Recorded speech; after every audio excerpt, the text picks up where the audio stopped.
Hello students, MNC Education welcomes you all. MNC Education में आप सबों का बहुत बहुत स्वागत.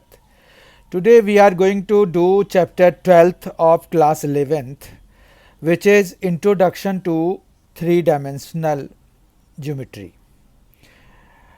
In today's class we are going to do introduction, then we will see coordinate axis and coordinate planes in three-dimensional space. Then we will see coordinates of a point in space, then distance between 2 points, and at last we will see section formula. And after that we will do some very important questions to acquaint ourselves with the trend in the examination. तो आइए आज के session की शुरुआत करते हैं introduction के साथ. तो इंट्रोडक्शन है क्या? देखिए, अभी तक हमने टू डायमेंशंस देखे, हमने कोई भी पॉइंट रिप्रेजेंट किया जिनको कि हमने ग्राफ भी बोला.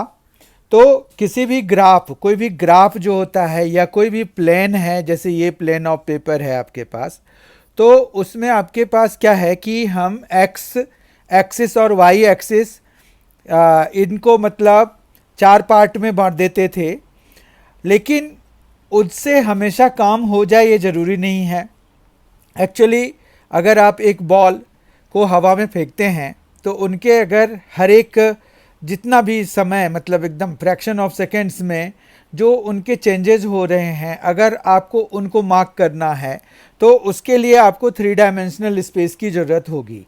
It will not be able, you will not be able to represent the path of that moving ball on a plane of paper simply. You need 3-dimensional space there, but it is not that easy to represent a space, a point in space on the 2-dimensional. मतलब अगर हम 3D figure को 2-dimensional plane पे दिखाना चाहते हैं तो हमें थोड़ी सी दिक्कत तो आती है, ठीक है. लेकिन फिर भी हमें थोड़ा अगर डेप्थ वगैरह का पता चल जाए या अगर हम इमेजिन कर पाएँ तो हम इसको क्वाइट गुड वे में हैंडल कर सकते हैं, ठीक है. तो इंट्रोडक्शन में यही रहा कि हमें इसकी ज़रूरत इसलिए पड़ी क्योंकि यहाँ पर हर एक चीज़ को हम एक प्लेन में नहीं बांध करके रख सकते हैं. तो जैसे अगर कोई बॉल की ही एग्जांपल, या even if we move we cannot represent our distances covered in 2-dimensional plane only. जैसे अगर मान रखो कि कोई फर्स्ट फ्लोर पे रह रहा है तो वो सीढ़ी से पहले नीचे उतरेगा, उसके बाद फिर चलना शुरू करेगा. तो अगर हमें इस पूरे मूवमेंट को अगर हमें दिखाना होगा तो उसके लिए हमें जो है 3 डायमेंशनल स्पेस की ज़रूरत होगी, ठीक है. तो why we need, we have already discussed. Now coordinates axis and coordinate planes in 3-dimensional space हम कैसे रिप्रेजेंट करते हैं उसको देखते हैं, ठीक है. तो यहाँ पर पहले बेसिकली इस तरह से है कि हमें एक्स एक्सिस अब यहाँ शिफ्ट हो जाता है, ठीक है.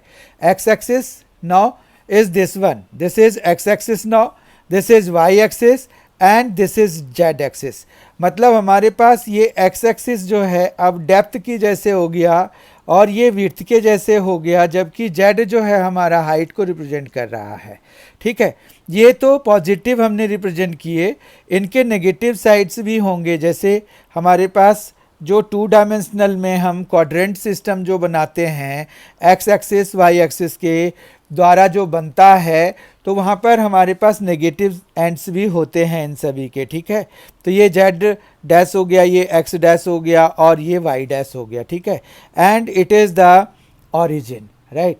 ऑरिजिन को अब हम जो है किसी भी पॉइंट को यहाँ पर 3 चीज़ों से रिप्रेजेंट कराएंगे, एक्स कोऑर्डिनेट, वाई कोऑर्डिनेट और जेड कोऑर्डिनेट. तो कोऑर्डिनेट एक्सेस हमारे पास 3 हैं. तो ऑब्वियस है कि कोई भी पॉइंट अगर हमने जैसे यहाँ पर लिया, अगर इसका x1, y1 और z1 है तो इसका मतलब ये हुआ कि यहाँ से जब आपने परपेंडिकुलर डाला तो वो जो है x एक्सिस पे यहाँ इस वाले पॉइंट से xy प्लेन पे ये कहाँ डलेगा, तो वो डलेगा x1, y1 और 0 पे, ठीक है. अब यहाँ से y एक्सिस पर जब आप परपेंडिकुलर डालोगे तो ये जो है 0 y1 और 0 पे डलेगा, ठीक है, समझ रहे हैं, y1 और 0 पे डलेगा। इसी तरह से यहाँ से जब आप परपेंडिकुलर डालेंगे ऑन x एक्सिस तो it will be meeting x axis at x1 0 0 and this height is z1, height की लेंथ जो है यहाँ पर z1 है। तो ये इसी वजह से इस पॉइंट का कोऑर्डिनेट जो है x1 y1 z1 है, ठीक है। या फिर कहिए कि ये इस तरह से ये पॉइंट स्पेस में इस ओरिजिन के कंपैरिजन में इस तरह से प्लेस्ड है कि हम अगर परपेंडिकुलर डालें तो यहाँ पर ऐसे ऐसी चीज़ें निकल के सामने आएंगी, ठीक है।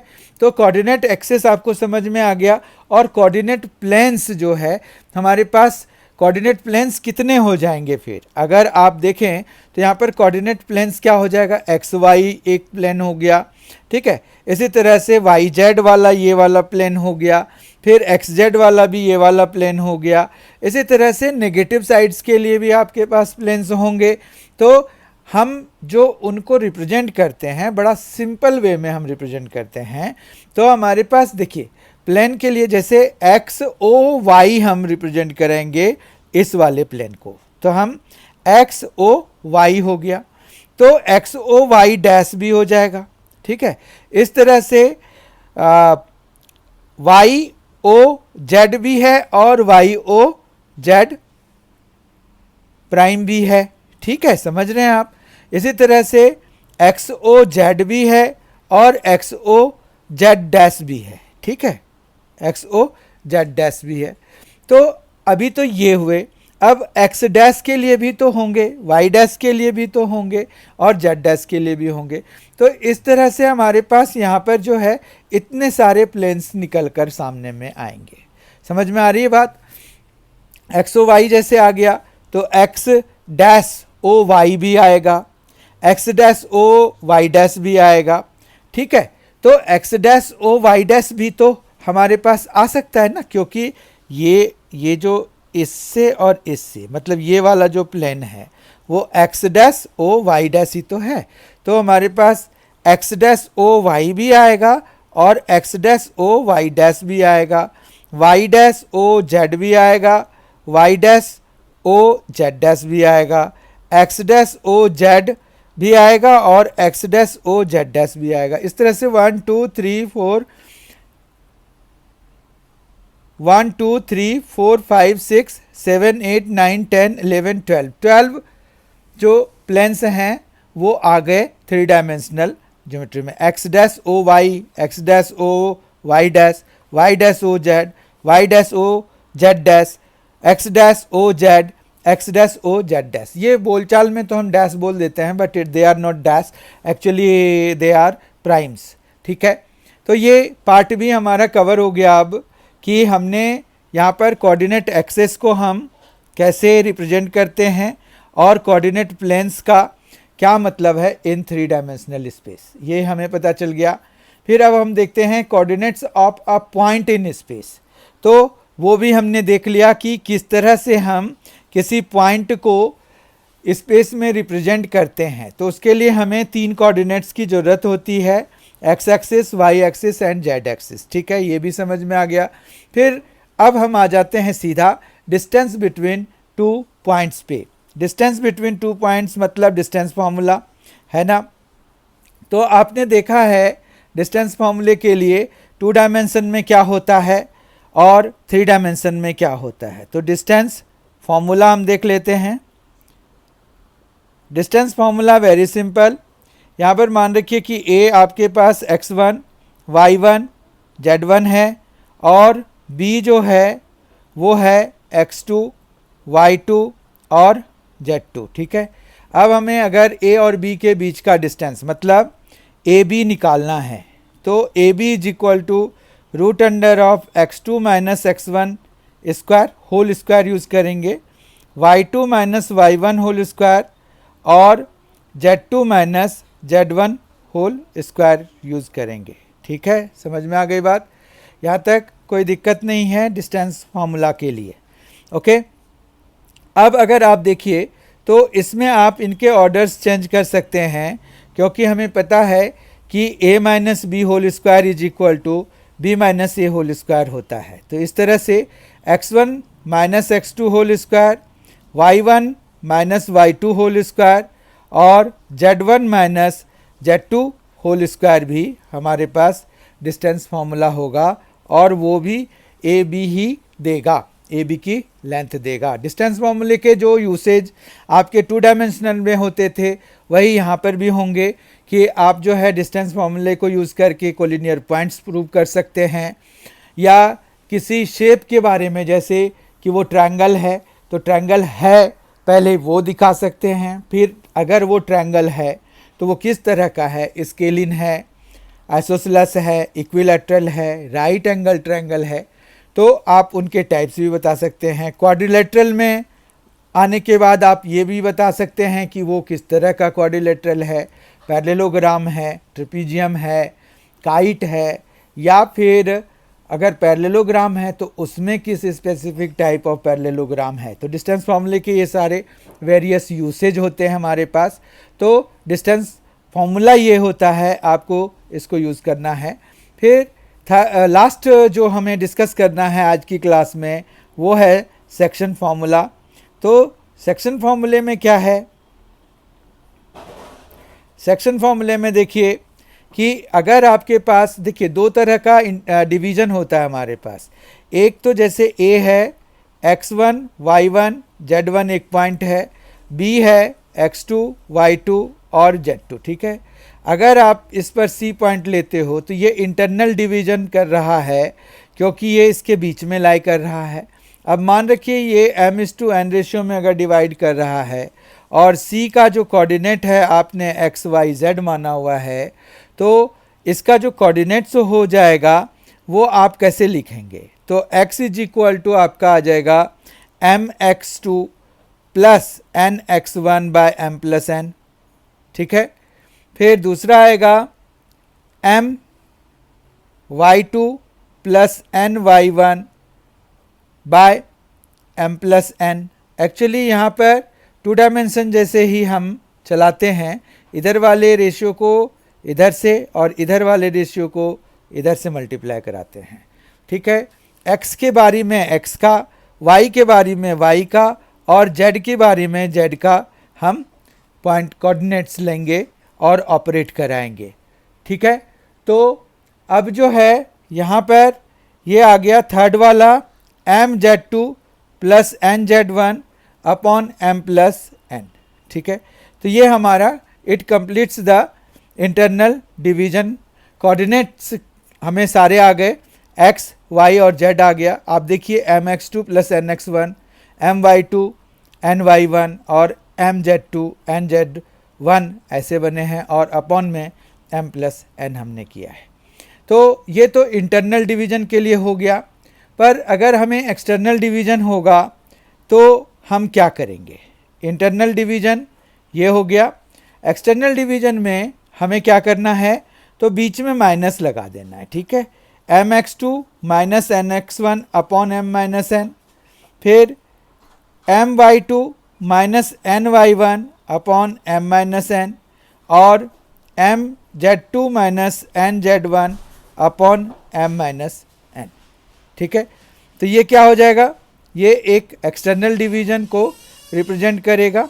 तो यहाँ पर एक्सटर्नल डिवीजन मतलब आपको इंटरनल डिवीजन और एक्सटर्नल डिवीजन में बस माइन्यूट डिफरेंस है कि आपको प्लस की जगह माइनस यूज़ करना होता है एक्सटर्नल डिवीजन की केस में, ठीक है। तो इस तरह से आज हमने 3 डायमेंशनल के सारे एस्पेक्ट्स कवर कर लिए जो कि आपको 11th की सिलेबस में हैं। जो इंट्रोडक्शन टू 3 डायमेंशनल ज्योमेट्री के लिए जितने भी कंसेप्ट की ज़रूरत होती है वो सारा हमने डिस्कस कर लिया। एक जो है लोकेशन ऑफ पॉइंट्स, मतलब हमें एक पॉइंट दे देते हैं, उनको हमें आइडेंटिफाई करना होता है कि वो कौन से क्वाड्रेंट में लाई कर रहा है। वो जब हम क्वेश्चन सॉल्व कर रहे होंगे अभी, तो उसमें हम देखेंगे कि कैसे डिसाइड करते हैं, ठीक है। It is very simple thing, so I have left it for the when we will solve it question related to that we will discuss the matter there only, right. तो अब जो है हम आइए कुछ क्वेश्चन सॉल्व करते हैं। आज के सेशन का क्वेश्चन नंबर 1 है, a point is on the X axis, what are its Y coordinate and Z coordinate. अब देखिए, अगर चाहे 3 डायमेंशनल हो चाहे 2 डायमेंशनल हो, अगर एक्स एक्सिस पे कोई पॉइंट लाई करता है तो बाकी जितने भी कोऑर्डिनेट्स होंगे वो सारे जीरो होंगे। तो यहाँ पर अगर कोई एक्स एक्सिस पे लाई कर रहा है तो वाई कोऑर्डिनेट कितना हो जाएगा, 0, और जेड कोऑर्डिनेट कितना हो जाएगा, 0, ठीक है। तो आपको यहाँ पर y कोऑर्डिनेट इक्वल टू 0 और z coordinate is equal to 0, यही लिख देना है। समझ में आई बात? तो it is not a big deal, okay. Question number 2 देखिए, क्वेश्चन नंबर 2 है, a point is in the X Z plane. तो एक्स जेड प्लेन पे अगर कोई लाई कर रहा है तो what can you say about its Y coordinate. इसके वाई कोऑर्डिनेट 0 हैं, that is why it is lying on X Z plane. तो क्या हो गया, वाई कोऑर्डिनेट इक्वल टू 0, ठीक है। बहुत ही ऑब्जेक्टिव टाइप क्वेश्चंस हैं ये। तो वाई कोऑर्डिनेट 0 हो जाता है तभी एक्स जेड जो है वो हमारा एक्स जेड प्लेन में वो पॉइंट लाई कर रहा होता है। क्वेश्चन नंबर 3 है, name the octants in which the following points lie. अब इसमें ये ऐसा कॉन्सेप्ट है जो हमने छोड़ दिया था यहाँ के लिए। तो let us discuss actually how we decide कि कौन से ऑक्टेंट में कोई गिवन पॉइंट लाई कर रहा है, ठीक है।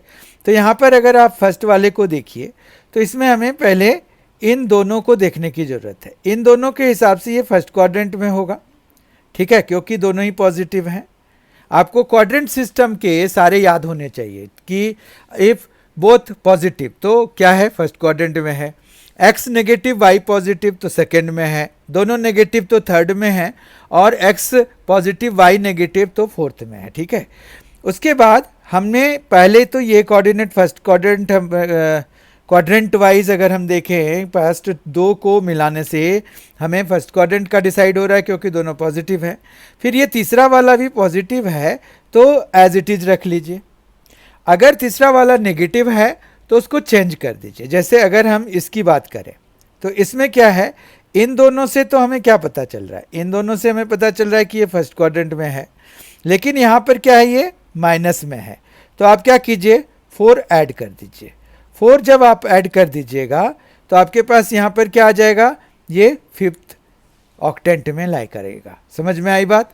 इसी तरह से यहाँ पर देखिए, चूँकि यहाँ पर ये जो तीसरा वाला है प्लस है, तो जो इन दोनों से डिसाइडेड होगा वही हमारा ऑक्टेंट भी बन जाएगा। जैसे ये 4 - 2 है तो x पॉजिटिव है, y नेगेटिव है, तो ये हमारा 4th क्वाड्रेंट में होना चाहिए। तो अगर हम इस प्लस वाले को भी मिलाएंगे तो भी ये 4th क्वाड्रेंट में ही रहेगा। समझ में आ रही होगी बात? बहुत अच्छे से समझ लीजिए। 2 - 4 कहाँ लाई कर रहा है, 2 - 4 भी 4th क्वाड्रेंट में लाई कर रहा है, और -7 है तो इसमें और +4 करना होगा, तो ये जो है 8th ऑक्टेंट में लाई करेगा, ठीक है। ये वाला पॉइंट जो है आपका 8th ऑक्टेंट में लाई करेगा। समझ में आ गई होगी बात?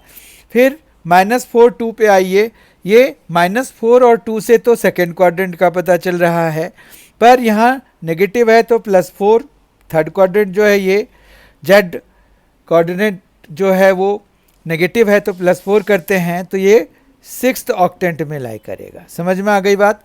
तो इस तरह से हम जो है, अगर थर्ड क्वाड्रेंट पॉजिटिव है, थर्ड कोऑर्डिनेट किसी भी पॉइंट का पॉजिटिव है, तो फर्स्ट 2 से जो डिसाइड होगा क्वाड्रेंट, उसी ऑक्टेंट में वो लाई करेगा। अगर वो नेगेटिव है तो 4 ज़्यादा बढ़ाना पड़ेगा, तो 4 और प्लस करके हमें उनके ऑक्टेंट का नंबर बढ़ाना पड़ेगा। ठीक है, बात समझ गए? तो इसी तरह से अब हम आ जाते हैं क्वेश्चन नंबर 4 पे। Find the distance between the points A and B. Distance formula हमने करा है, ए बी लिखते हैं √1, फिर माइनस माइनस +1, इसका होल स्क्वायर हो जाएगा, फिर यहाँ -3 है और एक और -3 हो जाएगा, फिर यहाँ पर 4 है और माइनस, तो माइनस माइनस प्लस और ये हो जाएगा। ठीक है, तो इस तरह से यहाँ पर क्या आ जाएगा, 2 स्क्वायर इज़ 4, 3 3 6 हो गया, 6 -6 है एक्चुअली, -3 -3 -6, उसका स्क्वायर कराएंगे 36, और ये 4 4 8 और 8 और 8 का स्क्वायर कराना है तो 64 हो जाएगा, ठीक है। 64 प्लस 36 100 हो गया तो 104 हो गया, तो रूट अंडर 104 है। इसको अगर हम देखें तो हमारा यहाँ पर 4 के बदले में कुछ निकल जाएगा, वो 2 निकल जाएगा, है ना। तो यहाँ पर कितना आ जाएगा, 26 आ जाएगा, ठीक है। तो 2 रूट 26 भी हम इसको लिख सकते हैं, ठीक है। तो इस तरह से इतना यूनिट है डिस्टेंस इनके बीच में, पॉइंट्स के बीच में। क्वेश्चन नंबर 5 देखते हैं। Find the coordinates of the point which divides the line segment joining the points. तो आपको जब भी इस तरह का क्वेश्चन मिलता है तो आप उसमें क्या करते हैं कि पॉइंट्स मार्क कर देते हैं पहले ही। जैसे यहाँ पर ए ले लीजिए, -2 3 5 मार्क कर दिया, बी हमने 1 2 और 3 मार्क कर दिया, ठीक है। अब यहाँ पर 2:3 रेशियो में है तो 2:3 मार्क कर दिया। अब इस पॉइंट का कोऑर्डिनेट अगर हम एक्स वाई और जेड सपोज कर रहे हैं तो पहले वाले पार्ट के लिए इंटरनल डिवीजन के लिए x की वैल्यू हो जाएगी, ये इससे मल्टीप्लाई कराएंगे और ये इससे, ठीक है। तो x जो कैपिटल X की वैल्यू आएगी हमारे पास वो हो जाएगा 2 × 1 प्लस 3 × -2, 3 × -2 और अपॉन में आ जाएगा 2 + 3, तो ये दे जाएगा 2 - 2, 2 1 2 है, -3 2 6 है और अपॉन में 5 है, तो ये क्या आ गया -4/5, ठीक है। फिर y इज इक्वल टू क्या आएगा, y इज इक्वल टू आएगा 2 2 4 प्लस 3 3 9, 3 3 9 अपॉन 2 + 3, तो ये कितना आ जाएगा 9 + 4 13 और अपॉन में 5, ठीक है। फिर आ जाइए z पे, कैपिटल Z की वैल्यू हो जाएगी 2 × जो z कोऑर्डिनेट है 2 × 3 यानी कि 6 और 3 × 5 यानी कि 15 और अपॉन में 5, ठीक है। तो ये आ जाएगा 21/5। देयरफॉर रिक्वायर्ड पॉइंट जो होगा वो क्या होगा, -4/5, 13/5 और 21/5, ठीक है। 2 देखते हैं। 2 में अब एक्सटर्नल डिवीजन के लिए हमें निकालना है और रेशियो जो है वो सेम ही है, 2:3 यहाँ भी है यहाँ पे भी है। तो आप क्या कीजिए ना, ये फिगर वही रहने दीजिए, सिर्फ हम माइनस कर देंगे इनके बीच में। यहाँ पर जैसे प्लस यूज़ किया है ना हमने, वहाँ पर माइनस यूज़ करके जो भी वैल्यू आएगी वही एक्सटर्नल डिवीजन के लिए हो जाएगा, ठीक है। It is that much simple, right. यहाँ 2 है और ये -6 आएगा, ये अब +6 हो जाएगा, ठीक है। और अपॉन में 2 - 3 तो -1, ठीक है। तो ये आ गया -8, राइट। फिर y की वैल्यू अगर हमें निकालनी है तो y क्या आ जाएगा, y आ जाएगा यहाँ पर 4 है, -9 है और अपॉन में -1 है, तो ये -5/-1, तो एक्चुअली ये 5 हो जाएगा, ठीक है। और z इज इक्वल टू यहाँ पर 6 - 15/-1, तो ये आ जाएगा -9/-1 या फिर सिंपली 9, ठीक है। तो एक्सटर्नल डिवीजन के लिए देयरफॉर रिक्वायर्ड पॉइंट्स क्या हो जाएंगे, देयरफॉर रिक्वायर्ड पॉइंट इज, ये हो जाएगा -8, 5 एंड 9। समझ में आई बात। तो इस तरह से हमने इस पर बेस्ड क्वेश्चंस भी देख लिए और हमने आज जो है ये चैप्टर पूरा भी कर लिया, ठीक है। जब हम रिवीजन करेंगे तो कुछ और क्वेश्चंस देखेंगे, पर अभी for the time being this chapter is completed now, chapter 12th has been done now, right. तो आई होप कि आपको सारी चीज़ें समझ में आ गई होंगी। नेक्स्ट सेशन में जो है हम कोई और चैप्टर लेंगे और उसके कंसेप्ट्स देखेंगे और रिलेटेड क्वेश्चंस सॉल्व करेंगे। Thank you so much for being with us, thanks a lot, enjoy yourself.